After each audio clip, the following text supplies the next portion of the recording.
Welcome back into Spotlight on this Thursday, taking a look at the odds to win the AFC West. We're about to talk about our biggest questions regarding this division in every single team 1 week before the season begins. The Chiefs are the favorite. Who's surprised? Not really anyone. They have won 9 consecutive seasons, starting back in 2015. The only other longest streak in winning their division is the Patriots, who had an 11-year run from 2009 through the 2019 season. However, is there room for someone else? Let's welcome back in Mike Renner, John Breech here. Biggest AFC West questions. John, we'll start with you when it comes to the Chiefs. What are you wondering? I want to know if the left side of the offensive line is going to hold up. The last time we saw Patrick Mahomes was back in the Super Bowl when he got sacked 6 times by the Eagles. And you look at last season and totality, and he got sacked 36 times, which is the most sacks he's ever taken in a single season. So what did the Chiefs go out and do? Well, they spent a first-round pick on Josh Simmons. He is going to be their new left tackle. By all accounts, he had a fantastic training camp. He looked great in the preseason, which is good and good. But is that going to translate into success in week 1? That's what we all want to know. How is he going to look when you throw him out in a game in Brazil against the Chargers, and then you have to turn around and face the defending Super Bowl champ Eagles in week 2? So he is going to be someone to have a close eye on those first 2 weeks of the season, because if he struggles once we get into these regular season games, it could be another interesting year where the Chiefs win a lot in the regular season, but maybe struggle a bit in the playoffs when they start to see better defenses. Yeah, I'm looking at this offense and asking, can they generate explosive plays this year? Because their offense was almost a minor miracle in terms of the modern NFL, in that they were bottom 5 in explosive play rate with the pass, bottom 5 in explosive play rate with the run. You had a top 10 offense in the NFL. That just goes against everything we know about how points are scored usually in the NFL. Obviously not unheard of when you have a guy like Patrick Mahomes and Andy Reid calling the shots there, but still, if they can get explosive plays, if Hollywood Brown, if Xavier Worthy, if Rashee Rice can start generating more, because those guys really never were all 3 on the field at the same time in tow. If they can, this can not only be a top 10 offense, this could be like a top 3 offense. And if they're a top 3 offense, some of those defensive losses that they've had, you know, we can excuse them. This team will be back in that Super Bowl mix. Rashee Rice, when he does come back from that suspension. Let's go to the Chargers here, 2nd year under Jim Harbaugh. I have a big question. And I'm sure Chris has the question, too, because he knows nothing about life.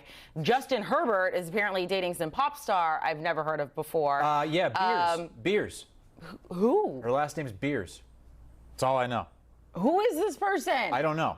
Anyway, is it going to be like a Taylor Swift distraction? That's my question for the Chargers. I don't know. Who wants to go? Mike, you start. I don't know who Beers is either. I'll be honest, Chris. Sorry. No help for you guys Madison there. Beers.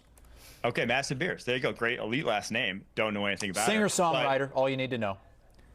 There you go. I mean, in the AFC West, he's just playing catch-up at this point, right?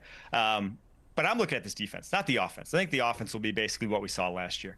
But I'm looking at the defense where, man, if you squint, it's hard to see how they were a top 5 unit last year. And they had some losses from it. And I'm just looking and I'm like, 34-year-old Khalil Mack, 29-year-old Derwin James, Diane Henley, an off-ball linebacker, those are your cornerstones. That's what's going to lead this defense back to the promised land, because there's a lot of names that a lot of people haven't heard of on this roster that are in starting spots right now. Guys like Deshaun Hand, Tier Tart, Alohi Gilman, Dante Jackson, Tariq Still. It's like, yeah, they might be okay, but I'm not sure I see, at least on paper, the dominance we saw a year ago. Now, Jesse Minter, Jim Harbaugh, they always get the most out of guys, but it's just going to be difficult to replicate that kind of success that they had yet again, because talent at the end of the day still talks, and this defense just, quite frankly, isn't that talented. But it doesn't have to be talented, because Justin Herbert's dating a celebrity, as Chris and Amanda just said. Let's not forget, guys, the 2 years where Taylor Swift and Travis Kelce were dating, the Chiefs went to 2 Super Bowls and won 1 of them. So that's the best kind of distraction. It's a distraction that Chargers fans would love, since this team hasn't been to a Super Bowl since 1994. And speaking of Herbert, my question for the Chargers is, will Jim Harbaugh create an offense that focuses on the run and takes some pressure off of Herbert? So when you look at when Jim Harbaugh was hired, he kind of said, hey, we're going to run the ball down your throat. And that felt like that was the plan last season. They had J.K. Dobbins, they had Gus Edwards, but then those two got kind of banged up, and that was the plan never went to fruition. It was, all right, well, we're just going to sling it with Herbert, which actually worked out pretty well until the playoffs when he threw 4 interceptions. So now this year, they're dealing with the same issue. They signed Najee Harris, who now may or may not be available in week 1 due to his fireworks injury. So now you're kind of relying on a rookie in Amari Hampton, and now you have to let Herbert sling it again. So it's going to be interesting to see what this offense looks like, because the Chargers have a huge first 3 weeks of the season. They are facing all 3 opponents in the AFC West. They haven't opened up with 3 straight divisional games since 1988. If they could sweep this using a strong rushing attack, that would put them in a good spot to win the division if they can come out and beat the Chiefs, Raiders, and Broncos in the first 3 weeks. Okay, according to the internet, Madison Beer became famous in 2012. Yeah, I thought it was plural. I thought it was beers, but I guess that would be better. Plural. There's a Oklahoma basketball player with the last name of Beer, so pat on the back for that. Cheers. I'm not believing in her yet, so I'm not believing in this relationship. They're going to have to prove it to me. Let's go to the Broncos. Let's keep talking about football here. Sean Payton, Bo Nix took the Broncos, to the first 10-win season since they won the Super Bowl. I'm a believer in this team. A lot of people are torn on them. Mike, your biggest question when it comes to the Broncos? I'm a big believer in this team because they've only added. They won 10 games and they really didn't lose many pieces. But I just wonder, have they added enough to get over the hump? Because, wild card's fine. I think this team has a little bit bigger aspirations. When you have that quarterback on the rookie deal, you should. It's the holy grail when you got that franchise guy in Bo Nix. So have they added enough, though, to make Bo Nix really look like a true franchise guy who's really putting up numbers that can go toe-to-toe with Patrick Mahomes, that can go toe-to-toe with Justin Herbert? I don't know just yet. RJ Harvey, second rounder, he's not even starting. That might be that's a little concerning at this point. Pat Bryan, your third rounder, is he a big upgrade over Devon Vallée, who was your wide receiver 2 last year, who you dealt for a day 3 pick? Is Evan Ingram at this point, does he have anything over 30 at tight end? Does he still have the juice to actually make an impact? I just don't know. They added guys. I just don't know how big of an impact they're going to make on this team. I do think they're going to be better, though. I'm a buyer of the Broncos. I just don't know if these weapons are enough to really make this offense hum.